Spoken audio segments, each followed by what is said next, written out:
Hello, Scrappy Peeps! Iris here with a new series I'm launching with Suzanna Lee, the uber talented, called Sketch It Up, Sketch It Down. Each month we will provide an original sketch from one of us and we'll each interpret it in a different size. Here's our first sketch, and this one was created by Suzanna. It can be Traveler's Notebook, which is what I'm actually doing. 12 by 12. I want to explore things like 3 by 8, 9 by 12, 6 by 12, you name it. This is also going to give me the opportunity to use other products that aren't part of my design team requirements.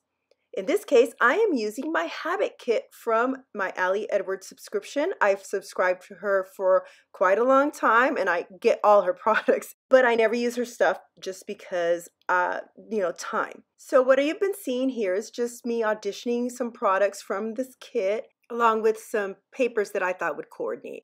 I will go off camera to cut the cardstock at 8.5 by 8.25. And you can see here I just made little slits where it's going to be cut in the middle.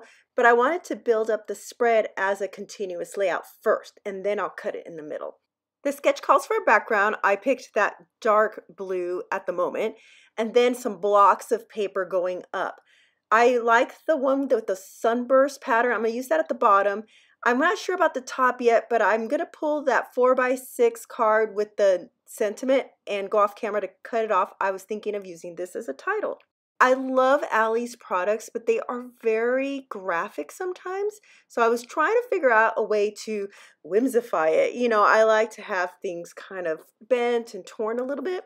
That's what you see me here, just trying to see if I would like to fold that paper over. That's a Studio Calico. It's quite old from the Here and There collection. It's called Savannah. I picked it because it has like a doodly pattern. I also picked that sunburst card because it's also kind of doodly. And this layout is going to be about my daughter wanting to become an artist and drawing all the time. To soften things up and add more texture and interest, because at the bottom there's going to be a whole bunch of embellishments going across, I'm going to use the coordinating stamp to make more of those sunbursts, but I'm going to do it on vellum. I off camera tested some colors and I settled on the Color Theory Studio Calico in Clean Slate, the Distress Oxide in Salty Ocean, and the Allie Edwards in Pendleton to match up some of the colors. Allie, in one of her layouts, used some new inks she's coming out with, and I can't wait for her to have those. They match the gray and yellow tones in this kit. I know I'll get some questions on this. That black thing on the left is a stamp scrubber, and this one happens to be the jelly scrubber from Gelatin Stamps. It's very old. I think I was using the Ultra Clean spray. I do have a StazOn all-purpose cleaner too. You spritz some on the pad itself, the scrubber, and then you scrub your stamps, and then I used a baby wipe on top of that. These circle punches weren't quite the right size. One was bigger than the burst, one was smaller, but I sort of made it work. Let's just skip over the rest of the punching and come back to the layout. My daughter did not care for that blue background, so I switched to a white. I also cut it at 8.5 by 8.25 and made my little slits in the middle. The bottom block I'm going to cut at 1 inch high. The sketch called for a gap between each block. So I'm going to be cutting that blue paper in a little bit, but first I was trying to decide which way the sunburst was going to face. And I originally chose this one where the gap was to the left because I thought I would be putting something in that area. It'll actually change later on. And then I need to cut down the blue paper. The sketch also called for 1 block at the top, but I chose to do it a little differently. I'm going to leave the blue paper solid and I'm just going to do a dividing line at the top. I think that still gives it the illusion of a separate block. By the way, the blue paper is cut to 6 3/4 tall. I don't think I mentioned, but the inner portion is an 1/8 inch in from the outer background. This being a traveler's notebook size, I didn't want to have a big border around the edge, and then that leaves me less space in the middle. So I'm cutting down this 3x4 card into little strips. I like the stripes. And the photo has something in the background that has stripes, but we won't mention the fact that they face the opposite way. I'm going to splice this together. It reminds me of when I do binding for quilts, where you cut at the diagonal and splice things together. I did have a little bit of trouble keeping it straight up above, and in the end I decided it is not worth it. I did fiddle a bit with the T-square, and I'm cutting that out because it's not worth it. It's not going to be completely straight. Plus, I don't really like clean and simple straight things anyway, so I do flip it from when I originally thought because of where the seams are. I'm definitely going to cover the seam up above with the title, and I've switched to using this rubber piece, the You've Got This, as my title. Now that my vellum is all done and my foundation has been sorted out, it's time to build up everything else. Here is another look at the sketch, just to refresh your memory. My title already, I placed something there. I'll build a little bit more up there. And then I'm going to have all these circles strung across the bottom. Some of them are the vellum layers. I just felt that it needed something extra besides all the very graphic circles. And it kind of fits my daughter's personality more. While the vellum shows up fine, I did punch out some more from the card, and that's just going to give it more depth. I'm still trying to figure out where I want to put that sentiment that I cut out of the card. While I'm debating that, I decide to put something behind the photo. It was just looking very plain. I don't like plain. I pulled out a glycine bag, but I didn't like how it shone. And then I remembered that I have these baggies that are grid printed in gray, and the gray is pretty good match with the gray in the kit. So I'm opening it up to fit the size of my 3x3 photo better. And those were a pack that I bought from someone on Etsy years and years ago. So if you just search for maybe grid printed glycine bag, you might find those if you're interested. Now I'm going to turn my attention up to the top because I thought, why don't I use a little strip that I have left over? And that's how I'm going to sort of break up all the straight edges.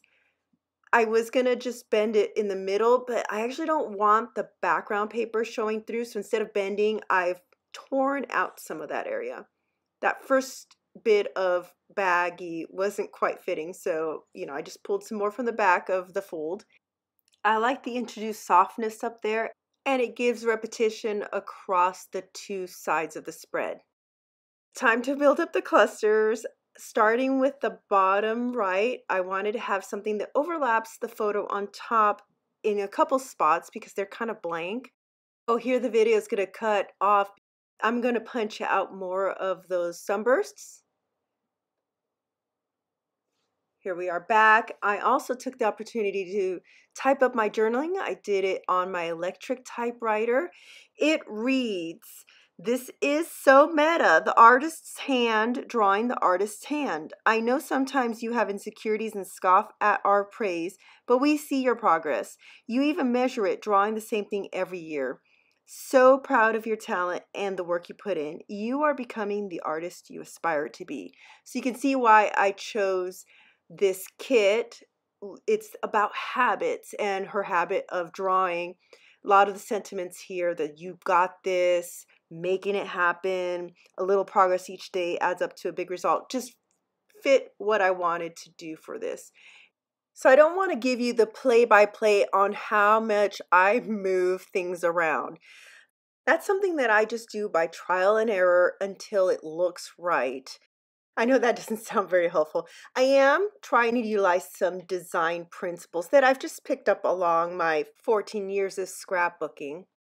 You will know I'm going to utilize the vellum circles as my bottom layers of all the clustering, so you can see that transparency through to the background paper. And I'm going to intersperse the sentiment circles with the stars. I punched out the sentiment and star from front of the 3x4 cards, but before I cut it and put it in its final place, I stick down my journaling because that might dictate how much space I have top to bottom. I definitely want a little bit of a gap between that and the bottom cluster of embellishments. I tried to keep the lines of journaling consistent, but I ended up having to cut things apart a little bit just to fit it in the space. I didn't want every single line to be the same across. You want some variety there. I loved putting this square sentiment. It says do it over and over again until it becomes a part of who you are.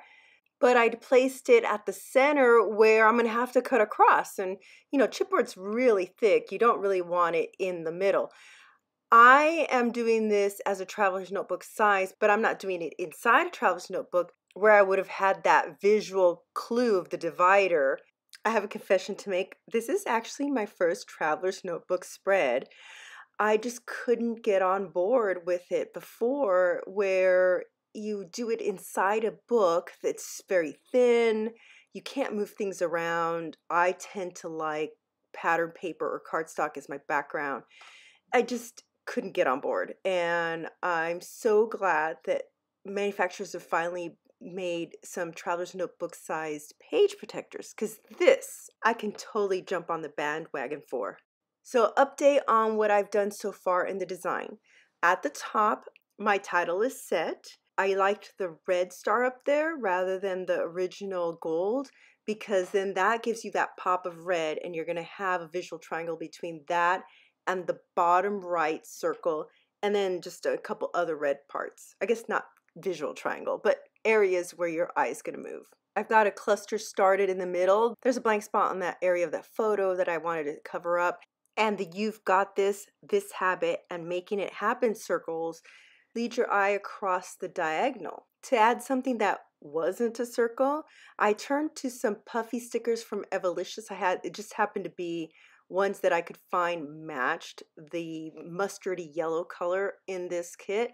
They repeat the star motif, but because they're puffy and they're not surrounded by a circle, they add nice detail. Something about that center cluster was bothering me, and I finally realized it's because all the circles had words on it. So I added one of the circles with the stars, and I like how it separates them, especially since it's a white background. I found in my stash a rubber circle with a star, and I thought maybe I could bring it in. It's not going to make it on the layout, sadly, but it would have been nice to have something else that was rubber. However, since that's the title, it really does make it stand out. That one on the bottom, I mentioned before, was punched out from a 3x4 card. I did that mainly because I like the sentiment on it, but also it bridges the gap between the two papers. It's tucked in under the bottom paper. Now the photo overlaps as well, but it's over the top.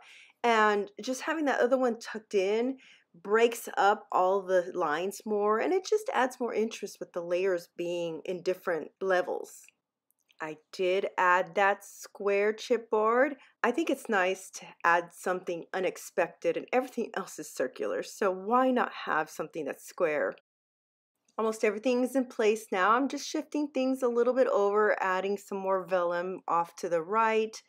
The little stars, I just wasn't sure because the one is darker than the other, and I flipped those back and forth. Added another star over in the right, and that helps with that cluster. More layers, more clustering.